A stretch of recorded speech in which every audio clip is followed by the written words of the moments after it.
Hello, everybody. Welcome to Beyond BMR, and I am your host, Bigfoot Michigan Rob. This show goes beyond cryptids and Bigfoot. We take a much deeper dive down that rabbit hole. We take on subjects beyond our very own realms and realities. We look at strange phenomena and the unexplained, such as time travel, alien and UFO existence, strange hauntings and mysteries. We focus on all of these rabbit holes and how they come full circle. Tonight, author, researcher, the Meadow Project, Trey Hudson joins us. I also have the lovable, bearded one, Tex, who I'll pull up momentarily as my sidekick. Subscribe to Bigfoot Michigan Rob on YouTube and subscribe to Texas Front Porch on YouTube. We do have live shows each and every day for your convenience and listening pleasure.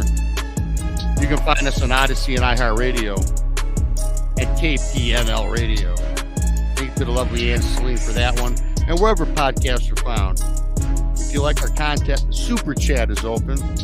So check us out there. The super thanks long after the show's over. If you'd like to donate, that's also available to you. Don't forget to smash the alert bell.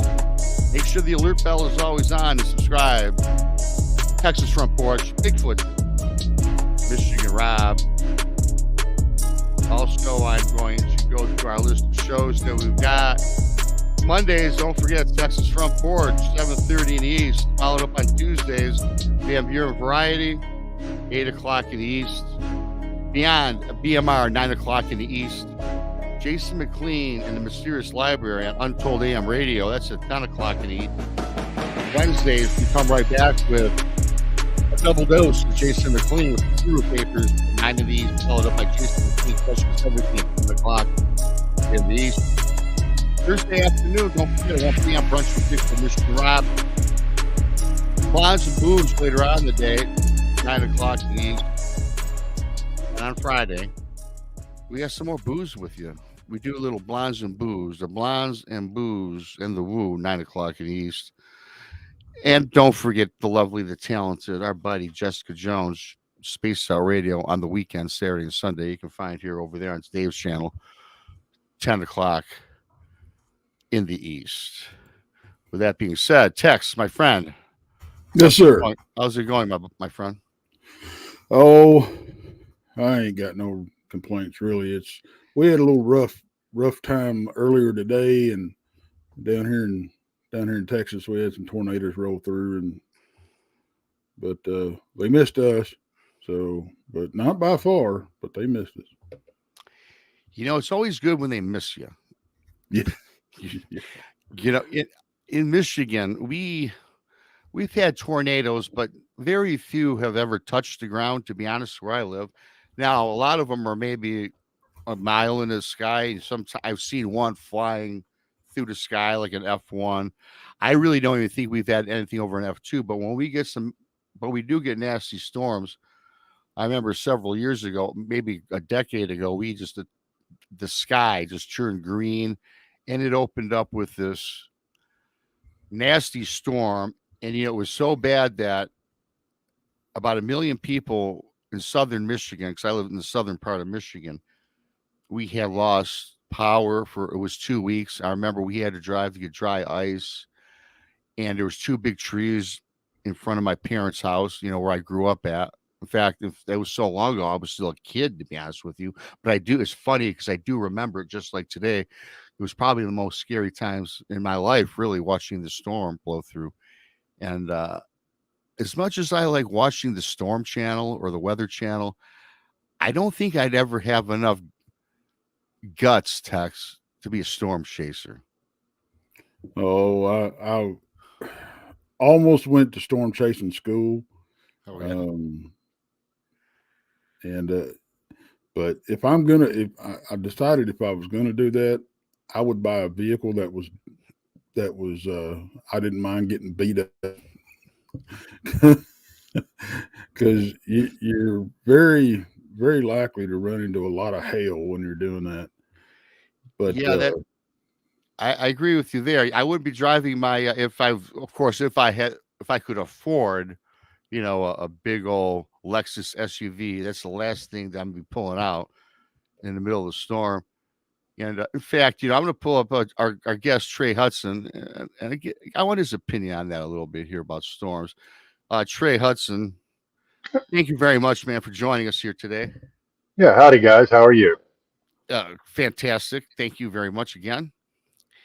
And, Tex and I were just talking about storms, and I've got to imagine where you live, you see some pretty crazy storms out there. Yeah. I mean, probably the worst storm in this area. Probably about 25 miles from my location. We had came through on Palm Sunday, and it killed 42 people. It hit a church on Palm Sunday, and I'm one of those guys that actually literally has an underground bunker, in my backyard, with provisions and everything. And as much as it scares me to say this, we actually have to use it from time to time. So it's just it's one of those things that you're weather aware, you're prepared, you watch the sky, and you were talking about the green sky right around here. If things get calm during a storm and you see a green sky, either you go to your shelter or you sit down, you put your head between your legs and kiss your rear end goodbye, because it's stuff's getting ready to get real. Yeah, I can imagine. And before we get on with this show, I am intrigued by tornadoes and that. And I've got to tell you, I watched whoever it was. I forget who I was watching. And I think it was the El Reno, the tornado that was in El Reno. And I think you guys, one of you correct me. I don't know if it's not Texas. I thought it was because El Reno, because I think Texas. I think it was Oklahoma. And that tornado, they show when you watch the video footage on that, especially the raw footage, that thing was like 2 miles wide. It put a path. Those poor people, my heart goes out to them during what happened back then. I tell you, that is sheer terror. If I would see that live and be a part of that.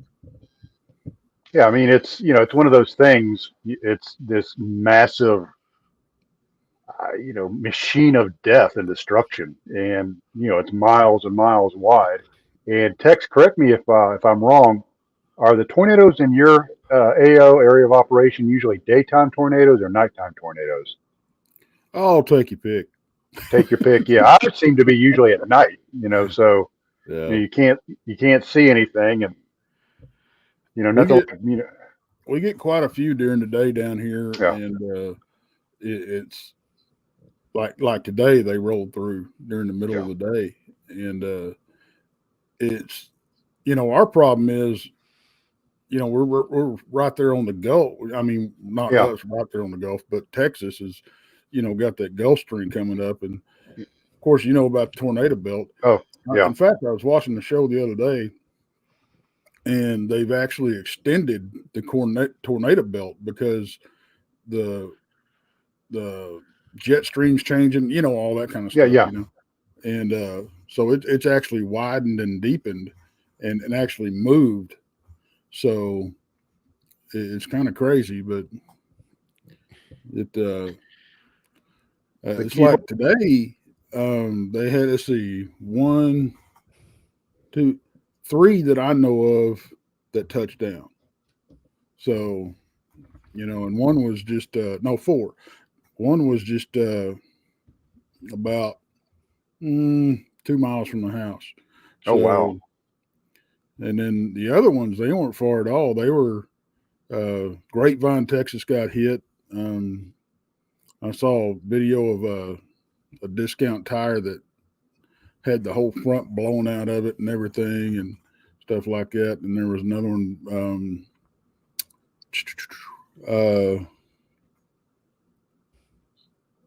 west of, in fact, at 6:30 this morning, they were out west of us, and I called and woke my sister up because they still live on the old family place out there about an hour and a half west of us.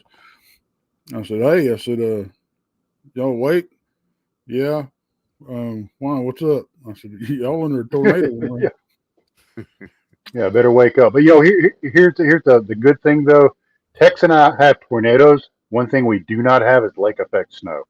Oh gosh, Trey, this whole show we could talk about the weather and the lake effect snow here in Michigan. And yes, for everyone just joining us, this is not the Weather Channel. Why not? We're not going to be talking. I tell you what, though, I think I love it as well. This topic, and I think Tex, I just have an idea for another show. We can get into that because I think everybody loves talking about storms. But yeah, Trey, you're right. The lake effect snow. I mean, physically, where I live, there might not be a flurries. There's no flurries in the forecast, but you get that, especially from Lake Michigan. Now, I'm by Lake Erie, and that Lake Erie, and the way the wind blows, we don't get as much. But, Lake Huron is north of me, and that travels down, and it swirls and it mixes with Lake Erie. So when they get together, it causes like these whiteouts. And no, it's not a winter storm, but it's the effects of Mother Nature and the Great Lakes combining with the barometric pressure or whatever. I'm not a weather guy, but yeah, I think they get together and they cause something that's, literally whiteouts for 2 miles ahead. You can't see in front of you for a foot. So, but we bear through it here in Michigan, just like every other, like our first snowfall that we get. Everyone seems to forget how to drive after an inch of snow. But enough of that. We can talk about this, off here. Trey, thank you for joining us. I know you were on Texas Front Porch a few months ago, and I had, and Tex and I and Jason, we had the extreme pleasure of meeting you back. I think it was in June, for the Alabama Bigfoot conference. In fact, I see Anita Collier, in chat. She put that together. Great job, Anita. Shout out to you. And thank you very much, Anita. She did a great job with that. She was a taxi service. She was just about everything. A wonderful person. She took me up into the mountains before I went to to the airport, and I went to the highest peak, I think, in Alabama. Forgot the name of it, Trey, but I know you know the name of it. Beautiful spot, man. Yep, Mount Cheeha. Yep, that's Trey, exactly. Did you hear about what happened to Rob on his way back home? Well, does it involve Wesson oil and midgets? I don't know. You know what it involves, though. Pretty close. Trey. Before we get, I'll let everyone tell you what you do for a living or what you've done. I'll let everyone know your credentials. But I felt like, man, I needed Trey on my side for this one because Tex had when we were in Alabama. Tex bought me a Bigfoot plaster impression, right? Cast. Great, beautiful cast. I mean, it almost looks like it was like you did it, like he did it himself. It was from I think Patterson. It was a smaller Bigfoot, about an 18-inch cast. So I tuck it away in my carry-on. So I'm going through a TSA in Alabama at the airport. I get there, and so all of a sudden, I see everybody's totes or their luggage is going one way. Then mine decides to take a U-turn, does a complete 90-degree turn. The guy in front of me says, "Well, sir, you went down the bad lane."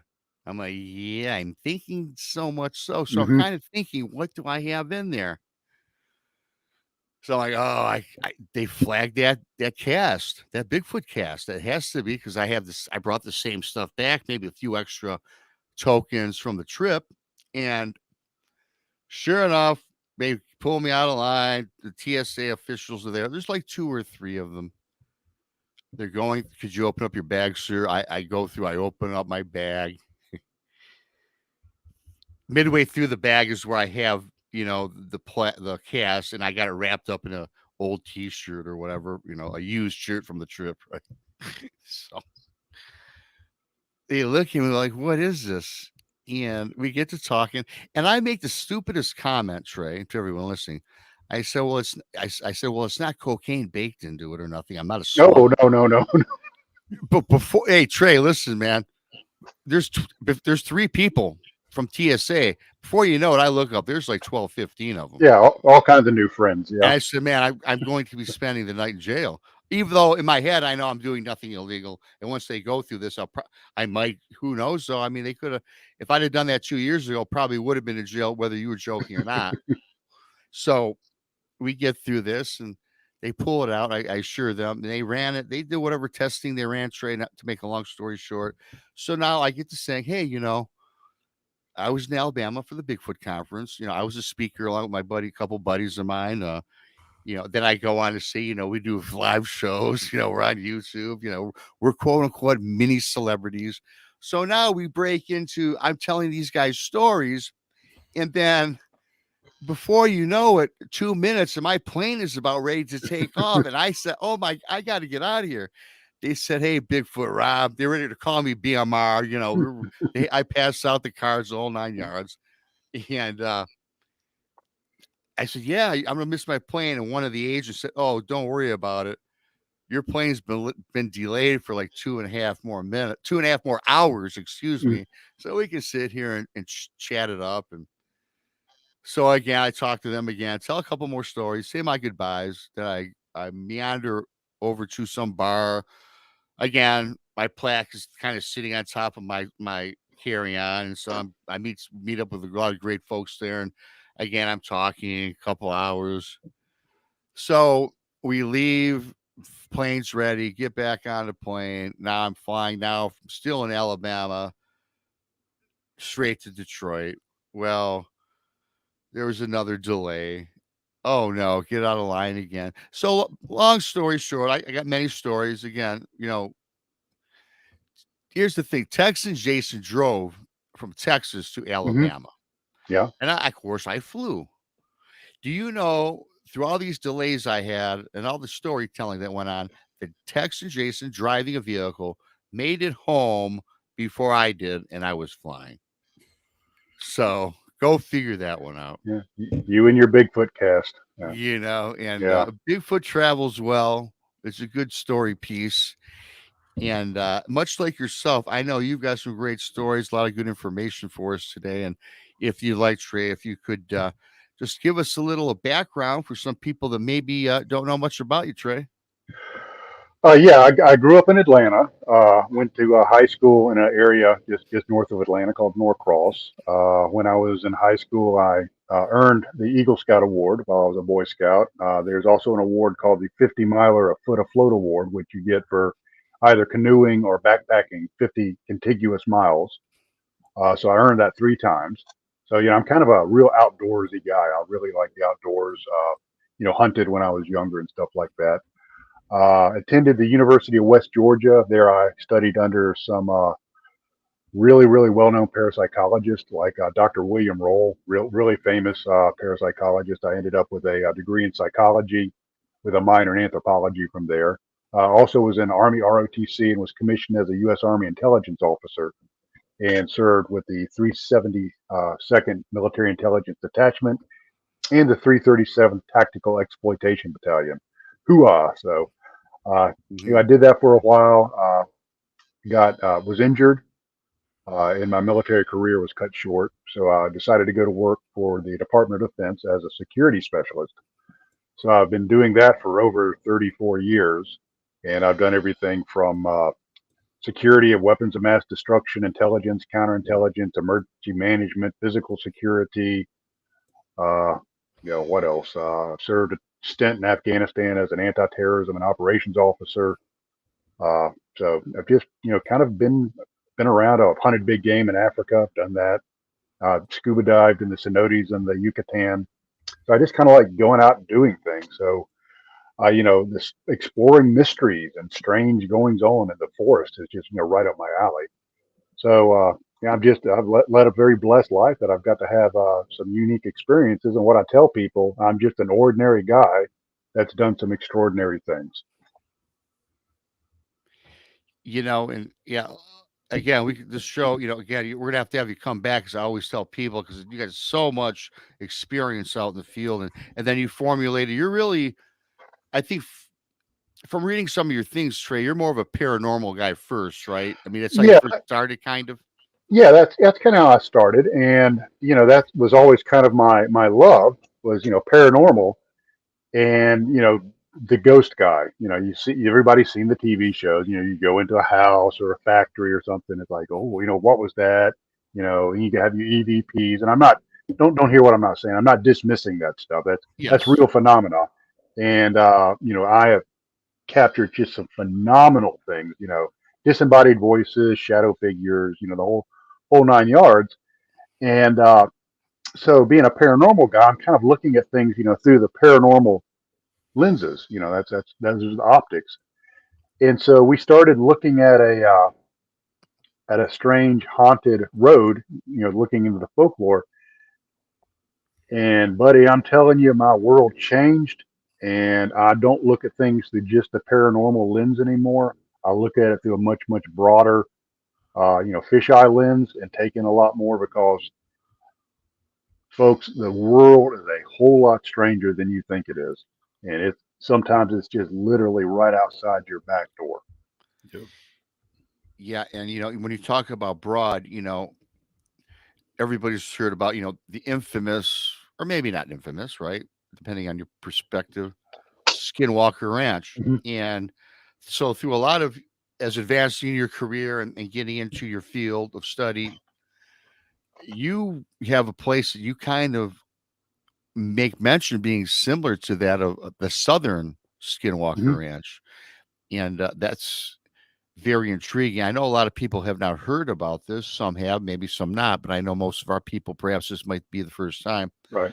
What, I mean, just by saying that alone, what's that been about for you? Well, like I mentioned earlier, we were researching a area that, had a folkloric, mention of a haunted road. And let me back up a little bit. I Yeah, mentioned that please. I was a Army intelligence guy back during the Cold War. And back during the Cold War, we rode horses, and and all. No, I'm kidding. It wasn't quite that bad, but it was a lot more basic, Well, really than it is. quickly, Trey, I'm sorry to interrupt, but I have to make mention of your horse swords. That looks like a General Custer, right? Right in Yeah, charge. yeah, that's a Army, U.S. Army officer's saber. So Okay, very nice.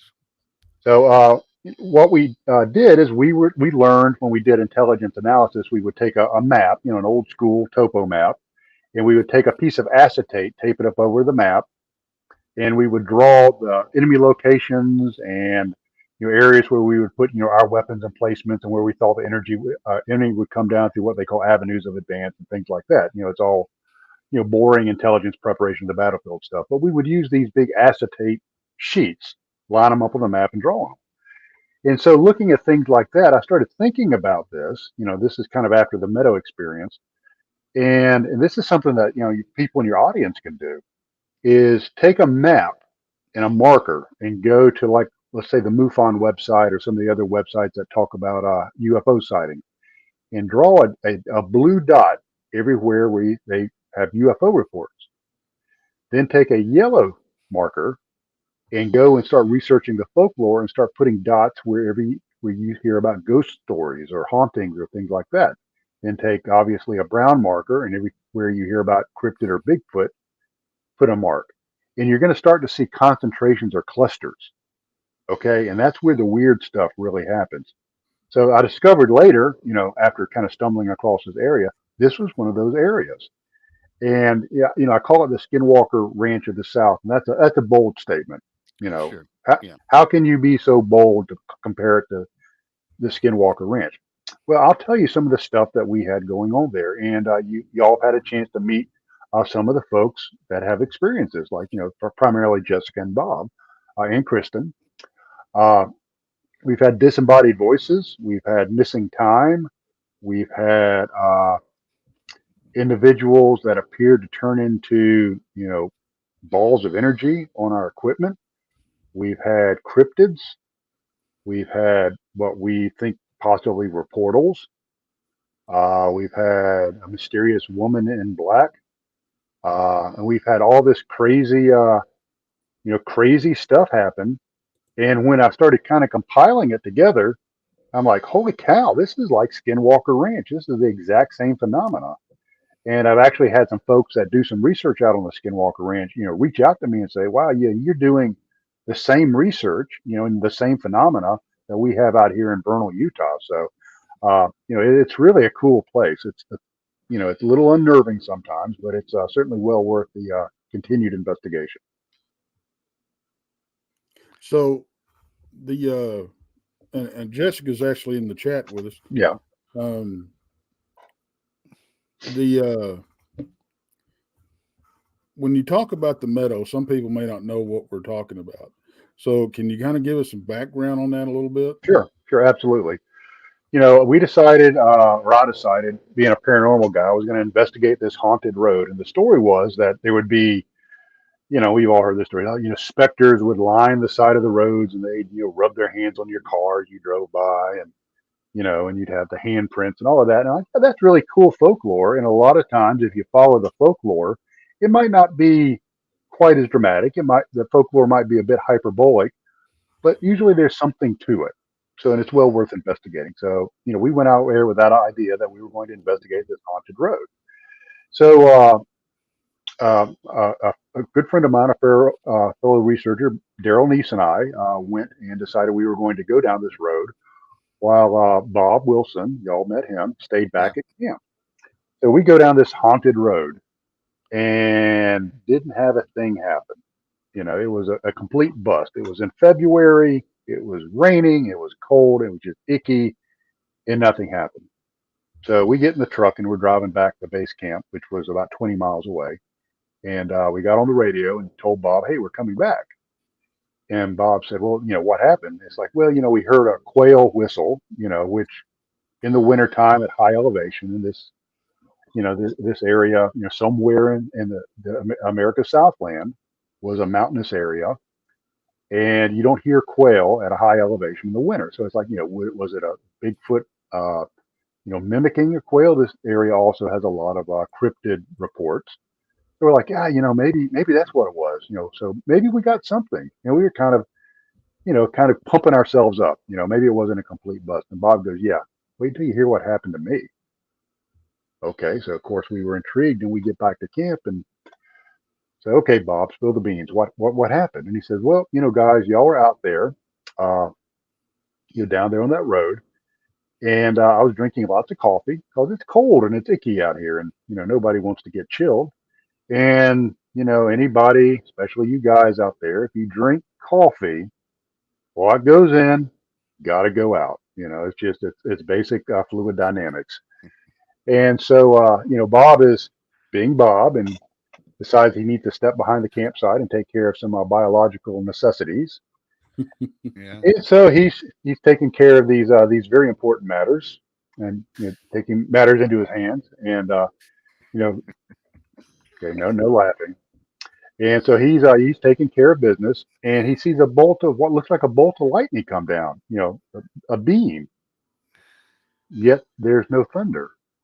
So we all have our normalcy box. We like, if something out of the ordinary happens, we try to categorize it as normal, because we just don't like things that we don't understand. So he's thinking in his mind, "Oh, well, it was a lightning bolt." Now, never mind, it didn't have thunder, which makes no sense. It was a lightning bolt. So then after the lightning bolt, he sees the moon appear, a big luminous orb in the sky, big, huge, harvest moon. And then the moon starts moving sideways. Wow. It moves sideways and then it stops. And a small dot appears right in the middle of this large orb. And this dot gets bigger and bigger and bigger, kind of like the iris of a camera, getting larger and larger. So all he was left with was a circle of white, of luminescent white, and then it winks out. So he had a heck of a UAP sighting. I mean, a really cool one. So we're like, yeah, forget this haunted road business. This place is rocking. This is where we need to investigate. This is where we need to research. Still looking at it through the lens of cryptid and paranormal. Okay, that's kind of, Bob and Daryl are cryptid researchers, and I'm a paranormal researcher, or was a paranormal researcher. So we decided this area is somewhere where we ought to focus our attention. So we go back. Let me look at my notes here. We go back in. That was in January 2016 when that happened. We go back in July of that same year. And we noticed about a quarter of a mile from our base camp, there was a large meadow or field.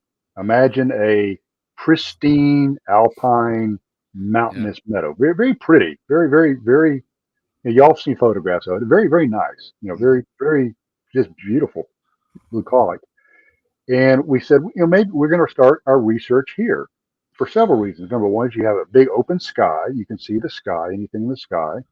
It's open. Anything moves across the meadow, you'll be able to pick up on either your FLIR, your thermal, or your night vision. If something moves across the meadow, it'll leave a track. It's a natural track trap. You can see where it moves across. And there was a ridge to the south of it where you could put somebody on that ridge and they could look down. So with multiple teams deployed around and in this meadow, anything moving across it, above it, you'll be able to see and capture, with your equipment. So it just made a logistical sense to to stay there, to research there. So, and we decided that's what we were going to do in 2016, in July of 2016. And so we set several teams up in the meadow, 2-person teams equipped with thermal, FLIR thermal, and night vision. And what we decided is we were going to have Bob walk at the base of the ridge, move across the top of the ridge, and then down into the west end of the meadow and work his way back east. The idea was if there was anything between the top of the ridge and the meadow, he would flush it down into the meadow and we would see it. Or if anything moved down below him, he would see it, from his vantage point.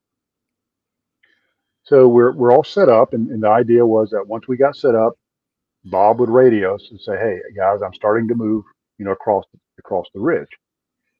And he comes on the radio and he says, "Hey, I'm at the tree across the trail, which is a pretty well-known landmark in this area, and I don't remember how I got here." Mm-hmm. So it's like, wow, of course, I talked about our normalcy box. We want to put things into a box that we understand. So the first thing that we thought of, because we have a lot of emergency medical personnel on our team, paramedics, and of course, Kristen's a nurse, is that Bob had some sort of accident or medical issue. Did he fall? Is he concussed? Did he have like some sort of epileptic episode? Is he suffering from a stroke? So our medical personnel get on the radio and they do a quick remote assessment. Bob, can you feel your fingers? Can you stand on? Do you still have balance? Repeat, Mary had a little lamb. And all of this stuff. And he passed all of those those tests with flying colors. And so now we get to play with our normalcy box. Wow. Well, he must have just forgot where he was going. Like sometimes you're driving to work and you just pull in the parking lot and it's like, I don't remember how I got here. So, we'll just, pretend like it didn't happen. Well,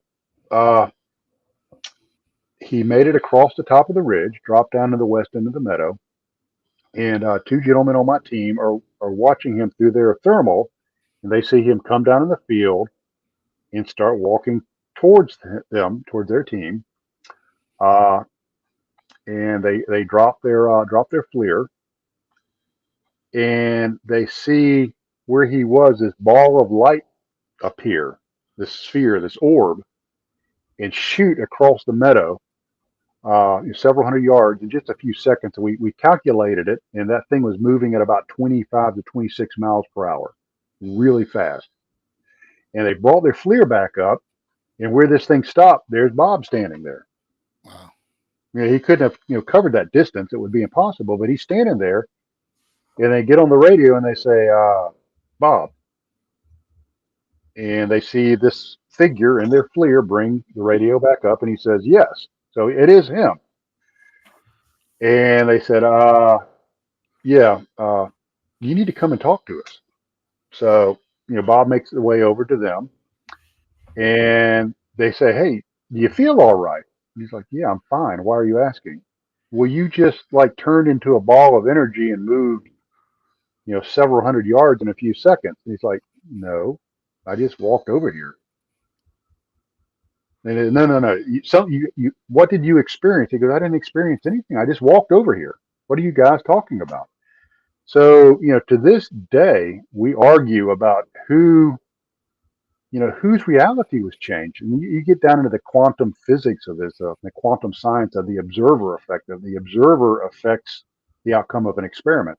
So who had their reality change? Was it the observed or was it the observer? And to this day, we don't know. A little bit of background of the 2 gentlemen that witnessed this were Daryl and Tim. Daryl is a career paramedic, has a degree from Georgia Institute of Technology, also has a master's degree in management, very dialed in, down to earth guy. Tim has dual degrees from Georgia Tech in physics and philosophy, was in the U.S. Army Special Operations units, and then worked for a large corporation. So very reliable, very credible witnesses. So, can it get any weirder? Well, the answer to that is yes, of course it can. I'm sure it does. So, as they say on, the commercials, but wait, there's more. Operators are standing by. Bob, next morning, Bob, comes up. Oh, let me back up. I almost forgot something. What would be a story without a good cryptid encounter, right? 2 a.m. Had another one of my team members, likewise, had a biological issue that he needed to take care of. He's outside of his tent taking care of that. And he sees a white humanoid figure peeking at us from around a tree. Now, in the cryptid world, you hear about tree peepers, that look out of the tree and watch you. That's exactly what this was, but this thing was white. The cool thing is the folklore of this area talks about a white cryptid. So it's like, doggone it, we're seeing this thing. So Glenn was this team member. He goes and tries to wake Kristen up so she can bring her high-end FLIR out. And by the time she gets up and gets situated, it's gone. It's not there anymore. So that was about 2 o'clock in the morning, 0200 hours. So the next morning, while we're all, around the fire eating breakfast and all, Bob comes and he shows us his GPS. Now, Bob's background is in backcountry search and rescue in California. So he always runs his track line on his GPS, is always, highly prepared whenever he goes out in the woods. And he shows us his track line, his breadcrumbs on his GPS. And it shows him crossing a large creek. Now, this creek will come into play later on as a area of high strangeness. But it shows him crossing the creek and traveling several, long distances and straight lines in areas that he was never at. So, I pose it to you is how can you travel in straight lines over extremely rugged terrain that it's impossible to walk or drive on? In the air. Yep. Yeah. And really quickly, just to interject, we all hear these stories about, as you met, this fabulous story. The first thing before I forget, and we can allude to this a little later, Trey, is these orbs. Every time you hear orbs, you hear of some sort of transportation and time loss. So I'd like to hit on that a little later before I forget, but please go ahead. Oh, yeah. So, also that evening is Glenn, who's our base camp operator and runs our radio net. He had come on the radio and said, "Hey guys, I see your green headlamps." And when you said orbs, it made me remember this. I see your green headlamps coming over the top of the ridge. Why are you guys returning over the top of the ridge into base camp and not the trail? It's like, Glenn, we're still out in the field. I don't know what you're seeing. And then you looked at it and you're like, whoa, these green lights are like 20 feet above the ground. So here were these green orbs, floating around in the forest, right outside of base camp. So, and, strange flashing lights and things like that, we see almost every time we go out there. So it's really very, very common. So that was, that was just one instance in July of 2016. So there's a another thing that y'all ran into when you were out there, and I mean you've made many trips out there. Oh yeah. But this thing was a little different, even than what you've been talking about. And y'all actually caught a portal on thermal imaging. Yeah. Mm-hmm. You gotta tell that story. Oh yeah. That was I mean, we know it through Jessica. Yeah. But yeah, and you've seen the video. I mean, it's it's breathtaking. It's it's one of those things that literally changed people's lives. I have one You team still member. haven't sent me that video, by the way. I thought I did. Okay, I can do that afterwards. Like I'll send you the link to it. But it was such an incredible experience that we were being interviewed by a film crew back in October. We were out there in October, and my team member broke down because it was that powerful of an experience, and that was in February of 2017. And so we had these experiences, back in 2016. So we decided we would go back in February. Now the good thing about going back in February or in the wintertime is leaves are off the trees.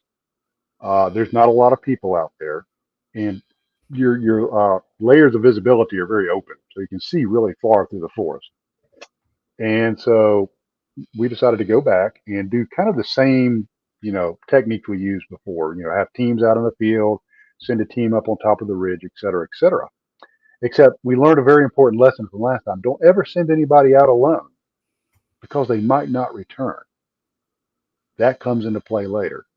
Mm-hmm. So we set up that same kind of scenario, except we're going to have a 3-person team move across the top of the ridge with 3 teams down in the meadow equipped with night vision and FLIR and all of that good stuff. I was on the team on top of the ridge that time. It was myself, Daryl, and Tim were the ridge team. And as we moved across the top of the ridge, we made it down to the west end of the ridge, and we're getting ready to drop down into the meadow. And we had noticed some deer down in the meadow through our thermals, which was kind of the whole idea of being up on the ridge, as you could see down into the field. Well, much to our surprise, we picked up another thermal signature, and it was a thermal signature of a man-sized heat signature. And I'm talking, 18 to 24 inches wide, so maybe, meter wide, more or less, 2 meters tall. And this image is vertical, shrinks down, goes back up, shrinks down, goes back up, and then splits to 2 entities. Did not the imagery and the signature did not meet the likeness of anything that we had encountered. It didn't look like a person, other than person sized. Right. It did not look like a deer, didn't look like a raccoon or a possum or anything like that. It was these vertical heat signatures.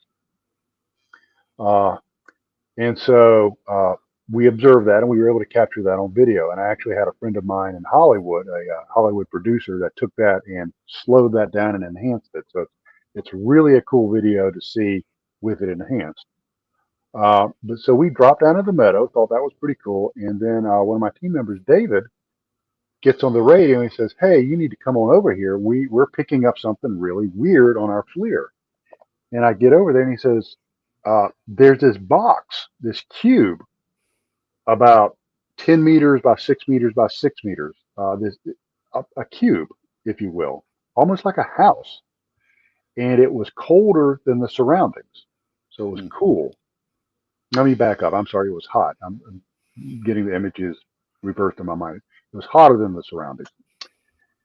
And so by the time we got over there, and by the time that he had started recording it, and I remember one of them was having a problem with their equipment and wasn't able to record. By the time they got a unit recording, it had just about dissipated. You could kind of barely see a remnant of it.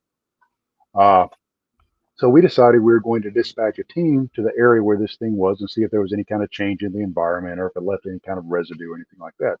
So we're filming that, and the team goes to this area, and when they get to the area where this cube or this box was, they disappear off of the thermal, off of the FLIR. Gone, completely gone. We have tried to recreate that during the same time of year, and we can't do it. The thermal will always pick up somebody, and we have some footage of us trying to recreate it, and you can actually see across the field, up the ridge, and you can't hide from the FLIR, but somehow they were able to do it.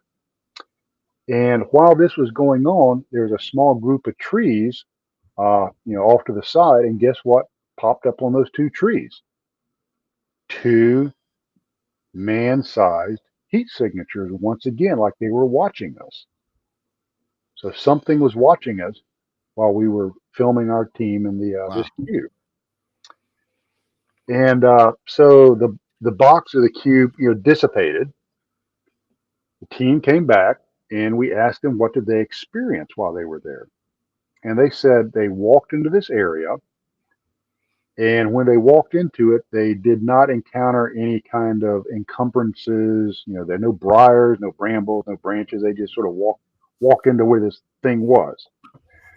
They said it was colder, which matches up with what paranormal experiences. People talk about things being colder, and it was like being inside of a black velvet bag. The way they described it, it was just very dark. No sky, nothing, just pitch black. And so when they turned around and backed out of it, much to their surprise, now they're encountering sticker bushes and briars and all this stuff that wasn't there going in. So it's like reality was shifted just a little bit for that very short period of time in this area. And they were able to go into it and thankfully able to come back out. We're looking back on it now. That was probably a very foolish thing to do. We've got some protocols to deal with things a little bit differently if that ever happens again. But that was their experience. So we all gathered back together, and we were, I'm not going to say arguing, but it was a very lively discussion on should we stay here and research this area, or should we go back to base camp and try to capture this information, this experience while it's still fresh in our minds, do an after action review, an AAR. And I just made the command decision. We're going to go back. We're going to do a video after action review. This data is so valuable. We need to pull the SIM cards out of the FLIRs, go ahead and protect them, and if possible, maybe get them away from us, because this area, we've had multiple equipment failures here and things being erased and stuff like that. So we go back, are getting ready to go back, and Glenn comes on the radio and goes, "Hey, there's somebody here that wants to see you." And I'm like, "Well, I'll see you when I get back, Glenn." He goes, "No, it's not me. It's somebody else." Somebody else? Who's somebody else? He goes, "You'll find out when you get here." So we hiked a half mile back to base camp. And when I walk into base camp, much to my chagrin and surprise, is a businesswoman.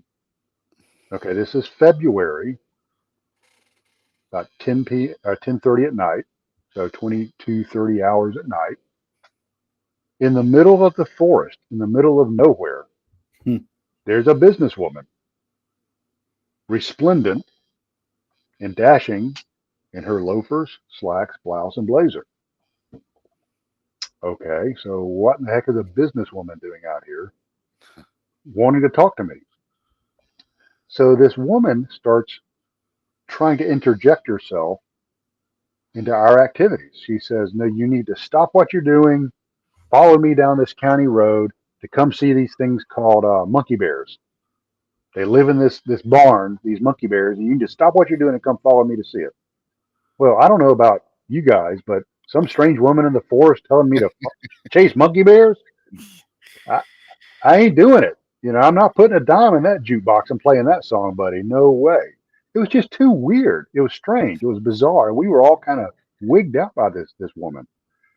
And so she, it continues to try to inject herself into what we're doing. And she starts, asking me these questions. "Oh, where did you go to school? Where did you go to college?" I'm like, "Well, I went to the University of West Georgia." She goes, "Oh, I did too." Okay, well, that's weird. And I'm thinking, okay. And she goes, "Well, what's your degree in?" I said, "Well, I have a degree in psychology." And she goes, "Oh, I do too." I'm like, "Okay, you're messing with me. I'm going to be Mr. Smart Pants, and I'm going to catch you in a lie. Just watch how smart I am." I said, "Okay, strange forest lady. Who were some of your favorite professors?" And she named people I actually knew and people I personally knew. And I'm like, okay, so now, it was a little weird and a little wiggy at the beginning. Now, it's up to this level. And I'm like, okay, I'm not digging this at all. I do not like this. Something is bad wrong with this chick. We need her to go away. So, she is just trying to, inject herself and, just really, being a pain in the posterior. And speaking of posteriors, now she does something even stranger. is she stops talking to us and she goes about probably 20 yards away from us, 20 meters away from us, still in the light of our lanterns at base camp, and she squats down and urinates in front of everybody. Now, Jeez. I don't know about Michigan Yeah, no. or Texas. No. This part of the country, that's just not what polite people do unless Yeah, you know no. them really, really well, which we didn't. So we got Miss Monkey Bear urinating in front of us, and with this strange encyclopedic knowledge of my college experience. This is all kind of wrong, just wrong. Yeah. With a wrong with a capital W, just wrong. And so she eventually leaves. So, I started thinking about this when we got back and talking to some of my team members. If you go back and you look in some books, okay, and two of the books that come to mind are Our Haunted Planet and the Mothman Prophecies by John Keel, okay? And there is a phenomena of people, or what appear to be people, that inject themselves into experiences right after they happen. And they try to dissuade the experiencers from recounting their experience. And they have several factors that are in common. One is they're not dressed appropriately. They are formally dressed, overdressed, or they don't know how clothes go together. They don't understand cueing. Like we kept telling this woman, have a good night, drive safely, Right. Yes. go away, Just oblivious to everything. Right, and she would never pick up on that. And Very they don't understand. socially awkward. Socially awkward, and kind of like Rob. And so, Yeah, tell me about it. look at my Bigfoot cast. I'm not a terrorist. Yeah. No, Look but at this big block of cocaine I'm carrying. Yes. I'm not Look at looking at it. No. But so anyway, so and then the third thing is they don't understand how people act in a polite society. Vis-a-vis, you don't pee in front of people unless they're your really, really close friends, or you're watching some video on TikTok. But Yeah. So everything was wrong about this. And what did they call these people? Well, the term that was used is the men in black or women in black. Okay. Right. So that was kind of where my mind was going. And once again, this whole experience, this whole place takes you off in a totally different direction. Oh. About a year or two later, I get contacted by a psychotherapist from Istanbul. Do you want to take a guess at where this psychotherapist went to university? The University of West Georgia. Okay. Yeah, I was about to say. And so anyway, so this guy had heard one of my interviews, and he's like, "Yeah, I'm just gonna hit him up on Facebook." And so we went to the same university, knew some of the same people, and he was interested if I had heard of an area of high strangeness in the Carrollton, Georgia area, which I wasn't really familiar with, and I've been trying to do a little bit more research on that. But he said, "Hey, that woman that you ran into in the forest." He goes, "Did she give you a name?" I said, "Yes, she did," and we actually did a little bit of data mining, and we found some social media posts and social media accounts that had someone that looked like this woman. That the name matches, and her name is, Miss blah, blah, blah. And he goes, wow, I think I know her. And I said, really? And I said, so you think you know Miss X? And he goes, yeah, we studied, we either were doing our master's or doctorates together. And he goes, do you mind if I talk to her? And I said, no, I would be very happy if you would talk to her, if you have that kind of relationship. Because I would like to know exactly what was happening. If she's a real person, something strange was going on with her. And so he contacted her, and I said, "Oh, yeah, by the way, if she would like to talk to me, I would love it. I'm not gonna out her. She was acting really strange, and she has a profession that requires a license. So I'm not, I don't want to put that in any kind of jeopardy. I'm going to do it with the utmost respect. I'm just, this is too weird not to investigate further." And he came back and he said, well, she understandably doesn't want to talk to you. So I appreciate that. And he said she does remember being there.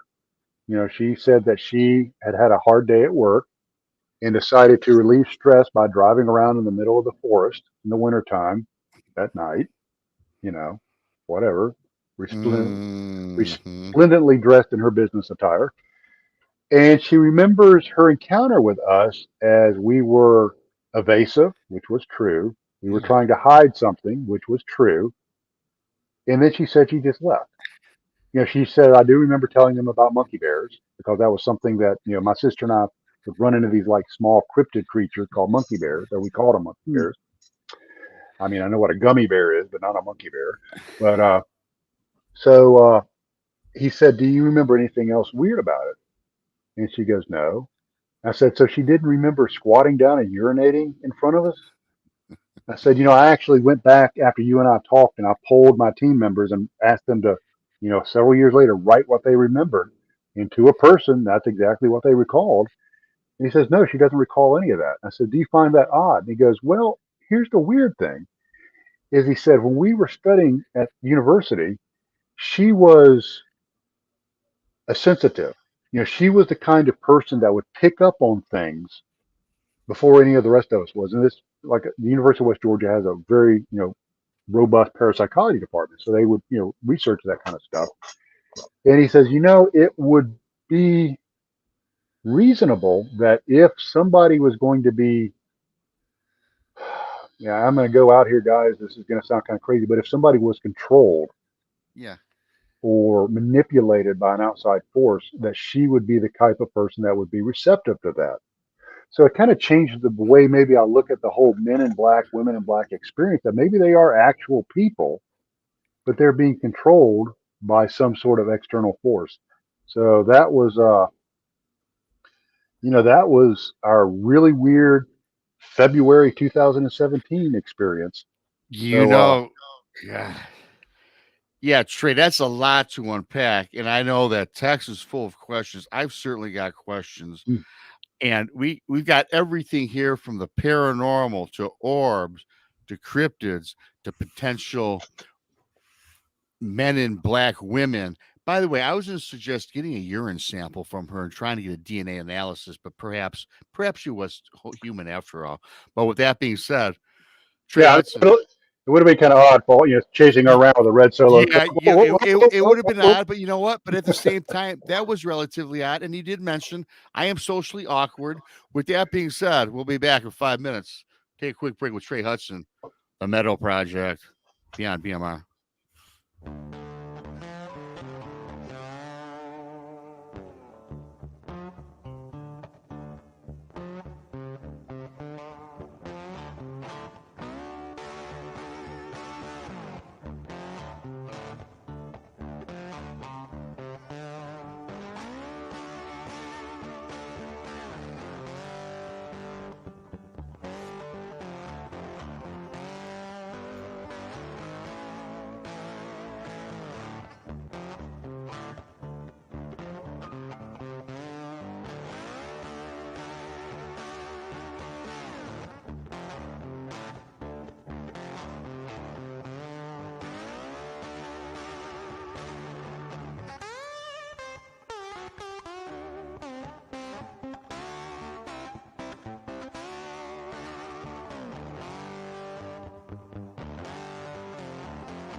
Four minutes to go, folks. 4 minutes.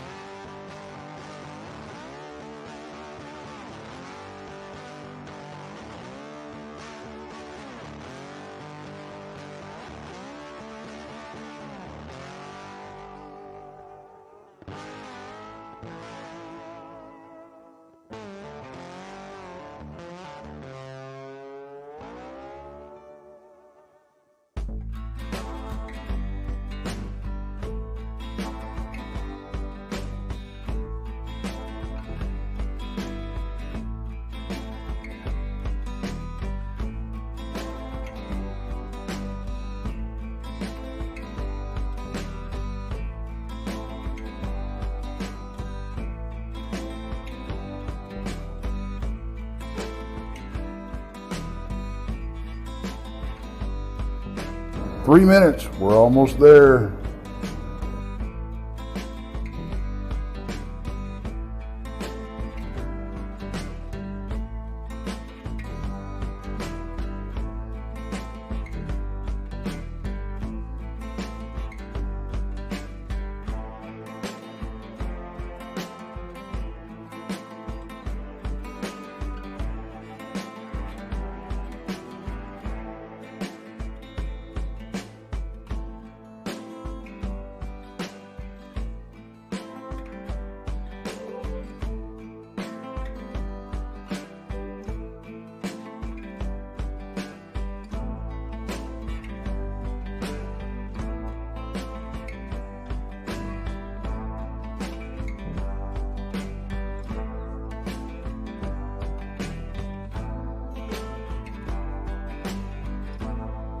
Two-minute warning, guys. 2-minute warning.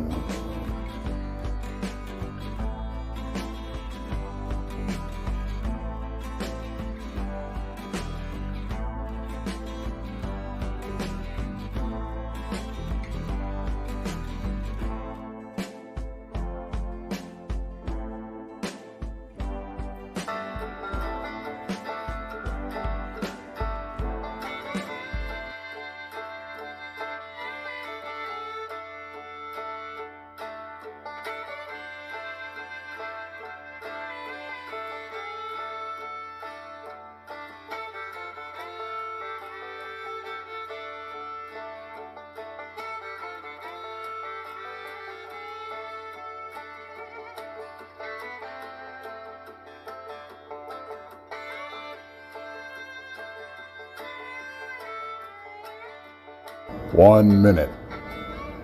1 minute.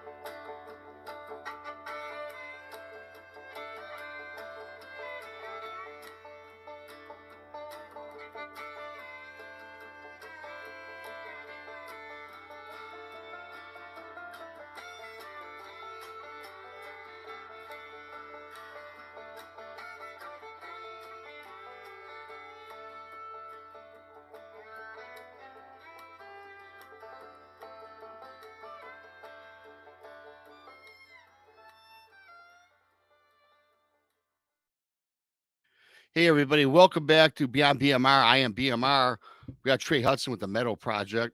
And before we get back into this fantastic show, everybody please like, share, and subscribe. Texas Front Porch, Bigfoot, Michigan Rob, amongst our other channels.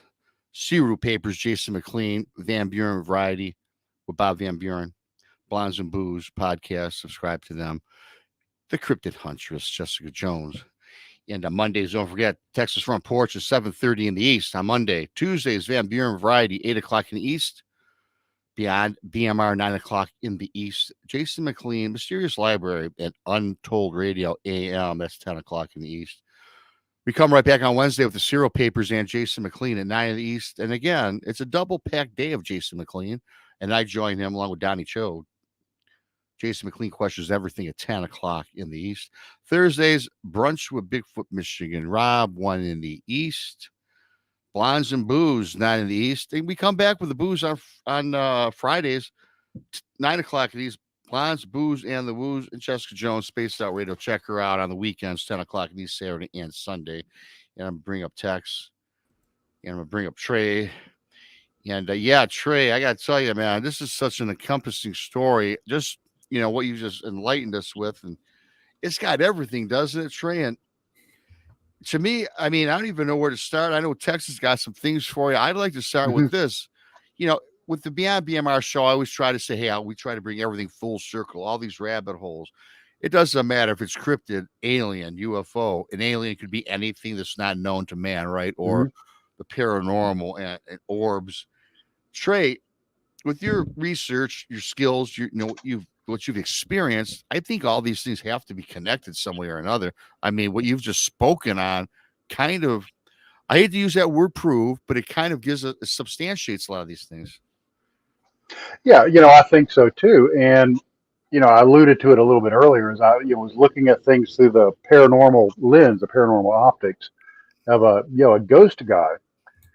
And so all of this made me step back and say, okay, so we've got all of this stuff happening. And what if all of this stuff is actually like facets of the same diamond? If these are the same phenomena, but being looked at from different perspectives. So, I've actually talked to, some cryptid researchers that are like, it's nothing more than a gigantopithecus, period, full stop. Yet others will come to me and say, hey, I don't want anyone to hear this, but I've seen orbs, out there when I'm doing cryptid research, or I've seen entities, that weren't necessarily, a giant, ape-like hominid creature, or I've seen track lines that stop in the middle of a field, like something was levitated, or I've seen Sasquatches wink in and out of existence.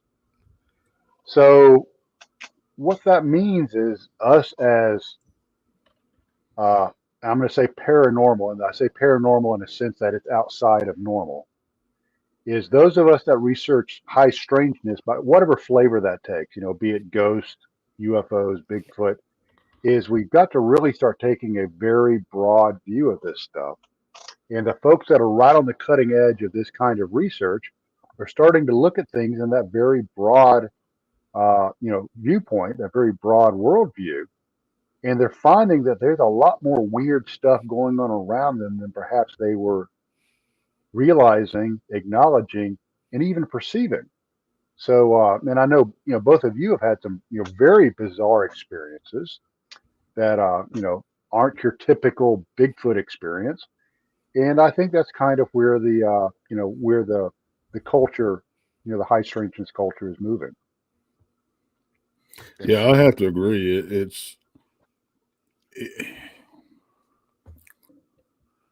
And I think most, if not all, now whether they want to admit it or not, like you said, that's a whole different ballgame. But I think if you've been researching this stuff for any period of time, you've had an experience that you can't explain. I don't care if you're in an ape camp or not. If you're completely honest about it, you've probably had something happen that you just can't put your finger on. And unfortunately, we do have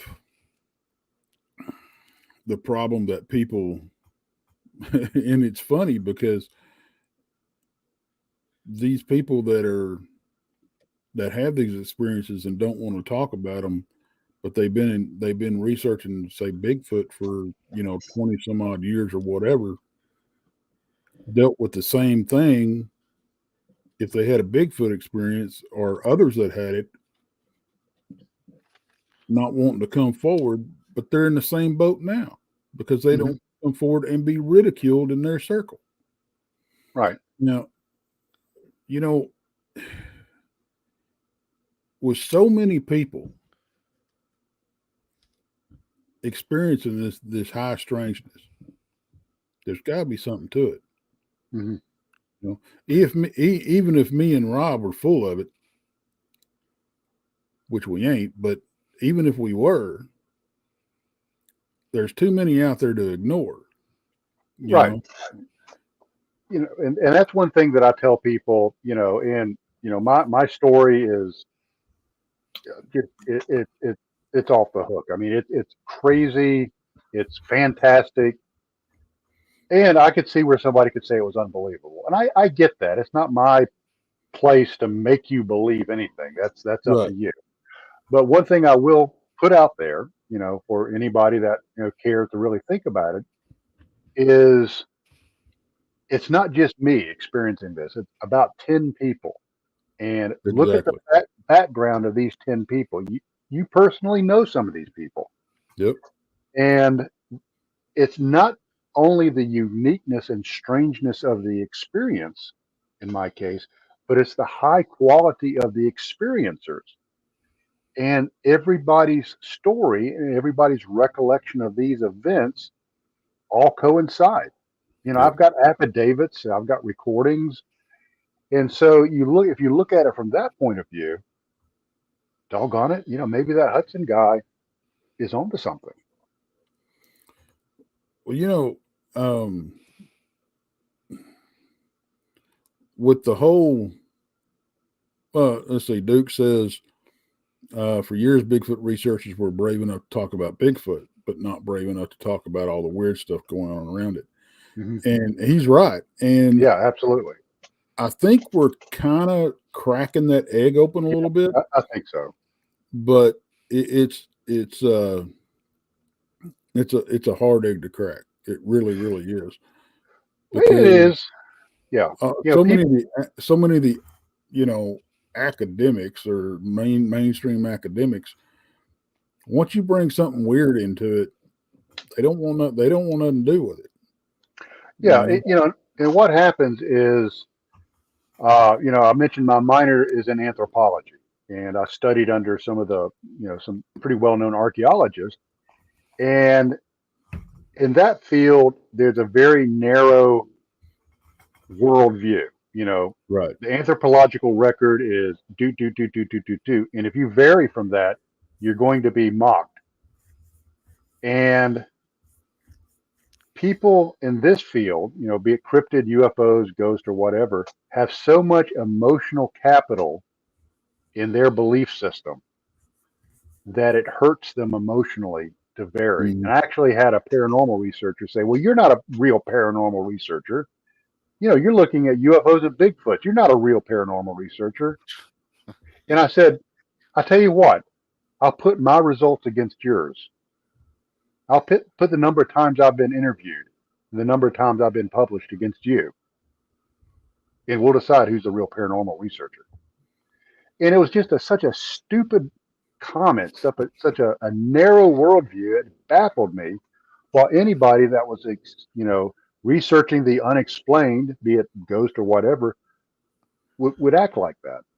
And I think you're right. I mean, I've spoken at Bigfoot conferences, and now I get a much, more open-minded reception, than I did maybe when I first started doing this, which I think people are, maybe looking at their own experiences and saying, yeah, if I'm honest with myself, this stuff has happened to me. And that's such a great point you make up. You just talked on. Bigfoot's not paranormal or UFOs. I think too, a lot of people, I don't know if they're older people, younger people, or everybody in between. It seems like when you use the word paranormal, some people are locked in on like that movie that came out a decade ago, Paranormal, whatever that paranormal shows where the ghost, the entity was in the house and the girl got taken off the bed and drugged down a hallway. Sure, that is paranormal, but Bigfoot, UFO, that is paranormal, something that's not known. It doesn't have to be all these strange ghosts. UFOs to me is a paranormal thing. It's not known. You could be a staunch Bigfoot guy who's nothing but flesh and blood, but you know what? If let's say you're in that camp, that's still paranormal in a sense, is it not? Yeah, and what I call myself is a weird crapologist. If it's weird and it's crap, that's what I'm going to look at. So, I think that broader worldview would benefit everybody. Yes, absolutely. Well, and when we first started talking about these subjects, paranormal, it had a broader view, and and the ghost hunting community has boxed that term in. Yeah. And not just them, I mean everybody else. But when you say paranormal, you automatically think ghost. Yeah. You automatically think spirits. And it's like y'all were saying, that's not the case. Right. Paranormal is anything out of the norm. And now we've come up with this new term that we've been using tonight. Is high strangeness. Yeah. And that's the all-encompassing thing now. Mm-hmm. And it's weird that you have to go away from using paranormal when you're talking about Bigfoot and UFO, because they are paranormal. Right. You You know, know, back in the day, there was a well-known researcher named Fort, Forte, and he researched these phenomena in the early 20th century, and they were called Fortean phenomena. You know, and that was before people started using the term paranormal or high right, strangeness. And it was all encompassing. It was everything from giant sea serpents, you know, reported by ship's captains, to abominable snowmen, to frogs falling from the sky. It was all of this right, strangeness, and it was looked at as with a very broad lens. And you know, as we got into postmodernism, like we did in so many things, we tend to over specialize. You right. know, and the Fortean studies of strangeness, we hyper specialized in these various fields, and there wasn't a lot of cross pollination between the disciplines. Now I think that's starting to happen, and I do too. I Yeah. think it's one of those things that has a gestalt, which the whole is greater than the sum of its parts. We're Yeah. greater looking at all of this stuff than we are looking at it all individually. Now, let me ask you something, Trey. With your connections and everything, um, we got this question in the chat Hmm. earlier. Have you talked to anybody or any sources at all about the Kandahar giant? Hmm. That's a good question. Actually, I get asked that a lot when I tell people I was over in Afghanistan for a while. I've heard of the Kandahar giant. I've had people tell me they know, you know, second, third hand Right. individuals that did it, but I have no experience with the Kandahar giant. And I can also say unequivocally that there was no, while I was there in my area, there was no official mention of the Kandahar giant, either on the high side or you know, standard unclassified side. Now, were there any high strangeness incidents over there? Well, sometimes the food that they would serve in the mess hall was a little odd, but Well, no, yeah, it goes just about anywhere with the yeah, military. yeah, no, you know, I never encountered anything, you know, that I thought was really strange. We, you know, we were all pretty busy trying to do Yeah, what we had yeah, to do. trying to keep from getting shot. Yeah, Yeah. you know, and I've heard stories from our fellow brothers that were over there that um I think the most common story I've heard is people running into what they call the jinn. Hmm. You know, um, and those are pretty nasty critters. Yeah. Yeah. But um, when y'all were in the when y'all were in the meadow and this, I want to talk about this woman a little bit more. Hmm. Sure. Um, the what when you touched on, it's possible, you have a different view of the men in black, and I guess we could call them the people in black now. Hmm. Do you think because this could possibly explain why they so many reports that we hear about them have the same description. You have one tall, slender gentleman and one shorter, huskier gentleman. Hmm. Maybe they are purposely picking these people out, or maybe they have, because these descriptions go through, they cover decades. Well, you know, not You only know, decades, you know, you go back and you look, you know, you mentioned the gin. Uh, the folklore, you know, and this crosses cultures, you know, across all kinds of cultures, right? is there's the archetype, you know, and something that anybody that's really getting into this kind of field of study, there's something that they also need to take a look at. It's called semiotics, which is the study of symbols, how symbols have meaning. And there's certain archetypes. You know, one is the old crone, you know, the Yeah, old woman. The other is the mysterious stranger, especially a traveler. So, you start looking at that. Are the new Men in Black, reports, going back to, John Keel, who first kind of popularized it.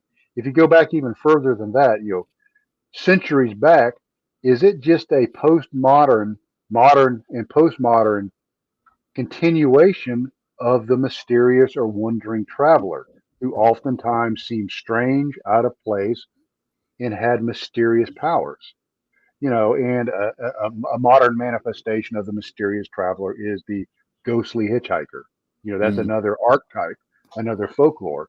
So, I think that this phenomena has been with mankind maybe as long as mankind has existed. And what's even stranger is maybe even before then, if you start getting into Right. prehistoric races and stuff like that with, some of those studies. When we talk about the gin, and yes, more than a one drink wonder, as you alluded to earlier. We had a show last Tuesday. Brian Bowden was on. We talked about the elementals and the gin, and a wink at me brought up another great comment that I'd like your opinion on, because we talked about perhaps now the gin has been on for centuries. I mean, from what I remember from folklore, a lot of people think that the jinn, they consider it evil or perhaps even a demon.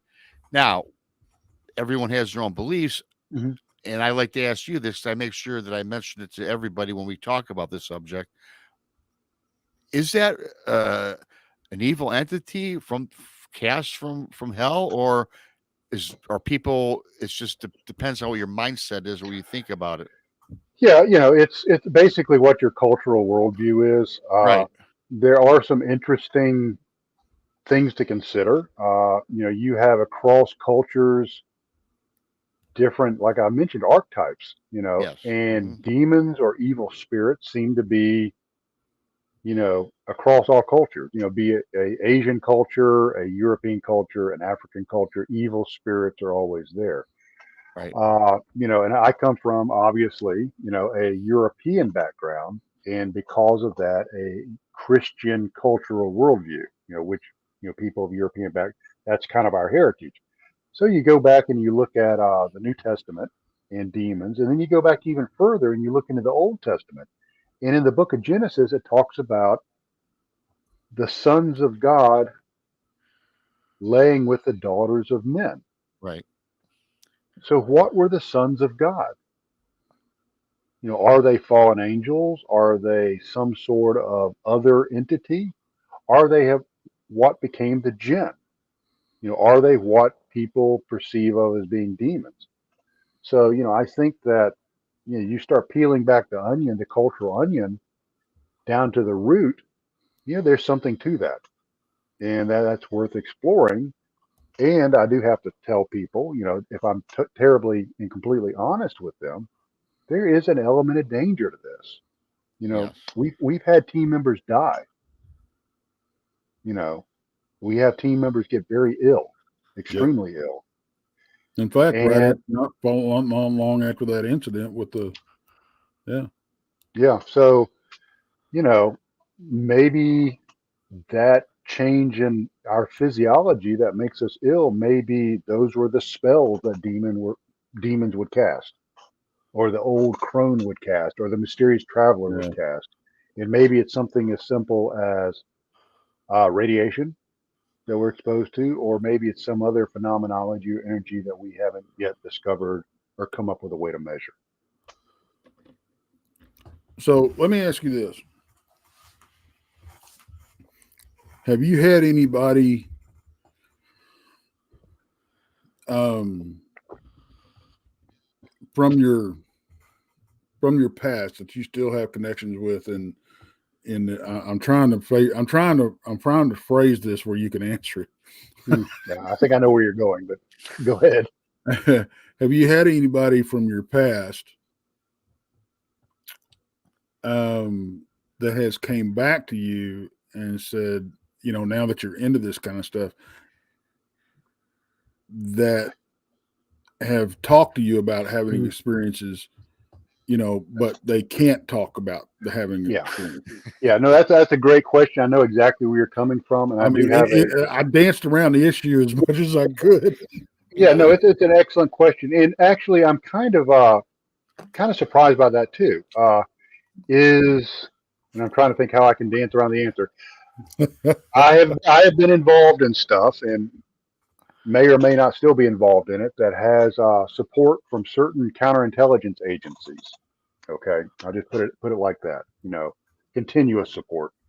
And in that support, I meet with these special agents from time to time. And one of the special agents that I would work with actually was associated with General Burt Stubblebine. Okay, the famous general in the Men Who Stare at Goats, was the commander of U.S. Army Intelligence and Security Command, and was also over at INSCOM when the Army started its remote viewing program. So, this agent and I were friends, and, we would, do whatever work it was we had to do and do our official business stuff. And we knew we would chit chat and talk later. And he knows that I'm a trained remote viewer, much like Jessica. She and I were actually trained in the same class. And he never really mentioned it, other than when I would mention remote viewing, knowing that he, knew General Stubblebine, he would just kind of smile. And then on another project I work with, I have two counterintelligence agents, special agents that I work with quite often. And now they were interested in it because they wanted a signed copy of the book. They thought it was really cool. But as far as an official engagement, I haven't seen that. Who knows? But is that kind of the question that you were? Yeah. Kind of a lame answer. Just kidding. Just kidding. I'm just kidding, Trey. I got you. And what a lot of people don't understand, it doesn't matter if you have the same clearance as somebody. It doesn't mean you can talk to them openly about what you're doing and they can talk to you about what they're doing. It's called compartmentalization. Yeah. Right. Yes. And, for somebody to come forward, with an experience they've had or something like that, that could potentially sink their career if it got out. The level of trust is mountainous that would have to be there for them to come forward. But I had to ask. Yeah, that's a fair question. And just circling back really quickly about the lady all dressed as a businesswoman, and so now, Rob, I don't know if she was single, so just I can't answer you there. Well, I'm just hang on. I got to scratch that off the list. That was going to be the second follow up. That was the follow up. I hate when a guest throws me off. Tim? From all accounts, this was an actual person, right? As you unfolded the story. Yeah. But of course, now we have. But she did seem odd, and when we talk about the men in black, the men persons now, women, right? Mm-hmm. It doesn't say that she still could have been associated with some sort of ABC group, does it not? Because they all do not have to be from another planet or from another realm. They could be actual contactees from some phenomena, correct? Yeah, and that's correct. And you mentioned compartmentalization is, I've been working in some very sensitive things throughout the years. But that doesn't mean I have visibility on everything. Yes. Probably not even a tiny percentage of it, because I just don't have what they call a need to know. I just don't. Yeah. So who knows what's out there? As Shakespeare said in one of his books, there's much more to earth, much more in heaven and earth than in your books ratio. There's just this whole crazy, bizarre world out there. And who knows what agencies and entities have their fingers and toes dipped into it. Oh, yeah. No doubt about that. If you stumble across this show and everyone's listening later, people that don't believe in the men in black, and let's just be your opinion on this. I think they exist. I think there are other agencies that, you always hear about stories. It could be anything in the woods that I've heard a story. I'm not going to get into it. supposed dog man, a Mhm. wolf-like creature, 10 foot long, looks like a wolf, but yet it was huge. It looked like perhaps, I'm not going to even get into the super soldier, but it looked like something that we've all heard described. And then there's been ambulances there from the county of the state that they're in, and there's maybe 8 or 9 witnesses. And then somebody shows up, tells everybody to go away, and then all of a sudden, and it's actually public knowledge because people have their cell phones. Hey, there's this like wolf creature that's along the side of the road. Oh my God, this is unbelievable. Then the next morning, there's a story that reports that, hey, it was a moose or a bear, which totally, that the narrative was totally wiped clean, and they came up with a different Mhm. story. So are there groups that really do that? Do you believe in Yeah. that firmly? Yeah. I'll tell you, this is something that, you and your viewers and listeners can actually look at for themselves. Okay. The F-117 stealth fighter, okay, made its big debut to the public during the Gulf War in 1991. Okay, that was when it first kind of became really well known. What people didn't know is the F-117 stealth fighter was actually operational since the 70s.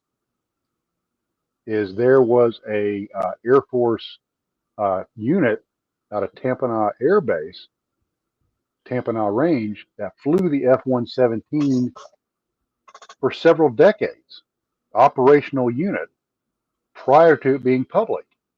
And the reports of this triangular shaped aircraft flying around was all over the UFO world prior to that in the 70s. And this unit, their cover was that they flew a traditional aircraft. And when they would go out during the day and, practice flying and all of that, is they flew another well known traditional aircraft, and they would only fly the F-117s at night. So, move that needle forward. Is it possible that there are things that are going on now that are operational, be they whatever? And I'm not going to get into dogmen and all that stuff, but are there government operations that are all going on now that are under the cloak of secrecy, that are compartmentalized, that when they become public, we'll find out later perhaps they were existing, decades before, and could explain some of these sightings. So I mean, and you have specialists that go out and clean up sightings, and if somebody sees something they shouldn't, there's a thing called an inadvertent disclosure oath that they will administer. And basically, it's like, oops, you saw something you weren't supposed to see. Sign here. You don't talk about it. Everything will be fine. If you do talk about it, there could be problems. Do I need to give you a little bakish, a little green to keep you quiet? We can do that. So that exists, and there's reasons for it. It's the way we maintain our military supremacy. Yes. So like I said, people can go and look at the F-117 operational history, look at that as an example, and make their own conclusions. Makes a lot of sense. It does make sense. And I have to wonder, when you talk about the technology that came out in 1990 or 91, but it had been active for 30 years. Yeah. And what you were saying is, there's no telling what they're doing now. Yeah. What I tell people, and this is just speculation on my part, just looking at past history, is ARPA, Advanced Research and Projects Agency for Department of Defense. They are working on stuff right now that is magic. You would look at it and say, that's magic. Today, the U.S. government announced that they had achieved fusion reaction that actually generates more power than it consumes. That's earth-shattering. That's magic. And that was just announced today. So who knows what's behind the black curtain? And I think if Right. we ever were able to take a peek around it, we would be amazed. Well, I mean, if you look at the stuff that people report seeing, the predator thing comes to mind. Mm-hmm. This could very well be technology that we're not really aware of right now. I mean, they've got they're working. I know they're working on the bulletproof stuff that is thin as a regular army blouse, Mm-hmm. a BDU blouse, but the camouflage. I mean, they already have the cameras on the belly of the plane that reflects what's above the plane, that type of thing. So the whole predator thing with me, if you downsize that, and with the technology that we know of today, just the miniature cameras, that's very possible. Mm-hmm. You Well, know? you think about it. I grew up in the 60s and 70s, okay? And there was a really cool show on called Star Trek, Oh the yeah. original series, okay? Star what? Star Trek. Oh, Trek. Yeah. Yep. Okay. Beam me Yeah. up, Scotty. That's right. And they had these amazing things called tricorders and communicators, okay? And the tricorders had all this knowledge right there in a handheld unit. Communicators could communicate up into space and all over whatever planet they were on, okay? Magic. But yet, I carry that now, Yep. okay? Yeah. That does the same thing. And do you know where the internet came from? What it was called originally? Originally, it was called DARPANET. It was a Department of Defense project. So, today's magic is tomorrow's science. Yeah. Yeah. Sure. And you were talking about the predator thing. There's a book, and it's fiction. I believe it's called Cameleo or the Cameleo Project, and it talks about the Department of Defense working on that and gaslighting people in a California town with this technology. They would go out and actually do, live operational test of it in this town, and it would gaslight these people into thinking they were crazy. So, who knows? Well, I mean, look at railgun technology. Mm-hmm. We don't need gunpowder anymore. Yeah.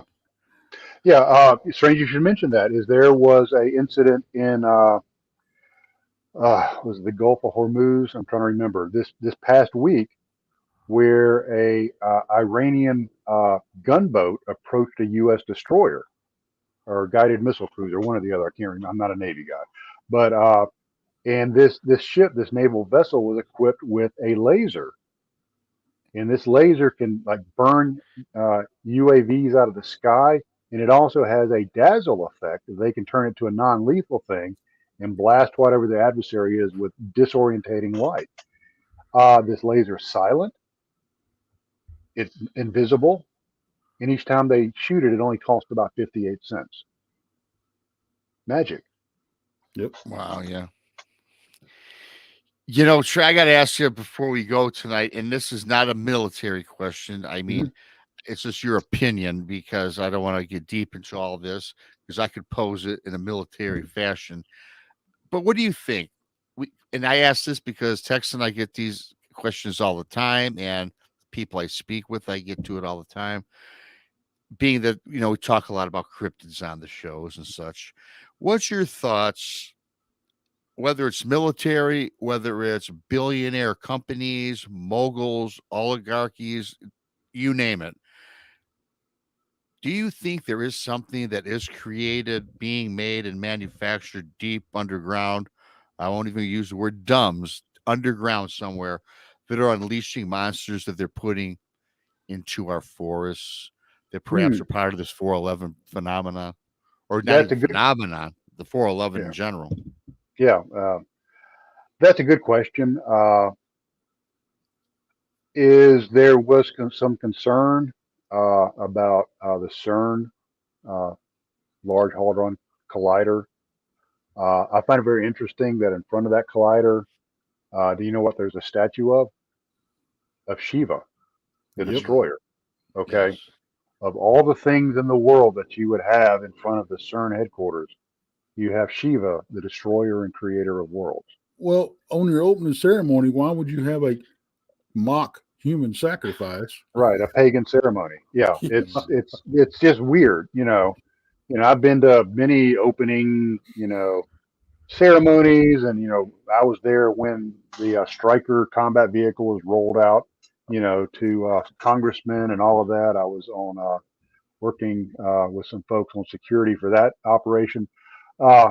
Yeah, we didn't have pagan dancers, running around and human sacrifices, Yeah. for a military unveiling. It's strange, and do I think that based on my experiences, what we saw in the Meadow, do I think that portals exist? And when I say portals, I know that's a loaded term, but places, geographical locations where reality is shifted just a bit. Yes, I think they do. I think they do exist. Are they made by man? Are they made by some other entity? Are they natural? Are they natural occurrences that are somehow harnessed? I don't know. But if you extrapolate that, take that to the next step, are there paradimensional beings? I think so. Yes. I think that explains a lot of stuff. Yes. Would it be possible that in this paradimensional world that there are multiple beings, be they animals and, sentient entities and all of that? Yes. So could it be possible that an animal could come into this existence, this world? Absolutely. There's actually a report of that at the Skinwalker Ranch when NIDS was doing their research there. There was actually a portal that opened, and a creature, that's the only way I can explain it, actually came out, into our existence. So what happens to these creatures? Do they run around and, nibble on us like so many, rotten chicken McNuggets, or do they, fall out of their existence? I don't know. So, like I said, the world and the woods are a lot stranger than you think. Yeah. Yeah, it really is. And Trey, I wanted to thank you for coming on. Trey Mhm. Hudson from the Meadow Project. Trey, Mhm. where can people find you, look up your research or your book? Well, the best way to find me is usually I'm passed out, sleeping in a cardboard box behind the liquor store. No, I'm kidding. Not at all. I've heard that But about you, Trust. yeah, Yeah, you have. Yeah. Well, I mean, that's where we picked you up at the conference. well, we did That's meet right. you personally, don't forget. Yes, in Alabama. Yeah, just clean them off with a pressure washer. He'll be fine. No, you can go to Facebook and look up Trey Hudson author. And so that's kind of where I hang out. The book, the Meadow Project, you Yes. can find on Amazon. Uh, there's a lot of stuff I didn't cover tonight that's in this book. Uh, it is the account of our research in the Meadow Project up to about 2020, and we're still continuing to research now. You can find that on Amazon. In the search block, just type Trey Hudson and it'll pop up. And we've got it in ebook, we've got it in softcover, hardcover, and audiobook. So You it's know, any format you want. with that being said, I think I might have to sit down and get with you later with your ongoing research. Maybe every 3 months, we just have you come right back here and give us an Mhm. update and talk Yeah, more about the Meadow Project. It was yeah, I didn't, fascinating. yeah, didn't even talk about the abductions yet. So No, well, you know what? We're definitely going to have to talk about that because somebody in the upper right hand corner, might have mm, happened. Might have happened. yeah, Well, thank you for a great show, Trey. Thank you to everybody out in chat. I love each and every one of you, as does Tex. Please subscribe to Texas Front Porch, Bigfoot Michigan Rob, the rest of our illustrious cast, crew members, media personalities. We love you. Until next time, for BMR and Tex and Trey, after I find, there it is. I'll see you guys all later. Thursday, we got a great show lined up for you. I forget who's on, but it's fantastic. Needless to say. And Tex, today's Tuesday. Wednesday, Jason McLean questions everything and serial papers. Everybody enjoy your night. Thank you.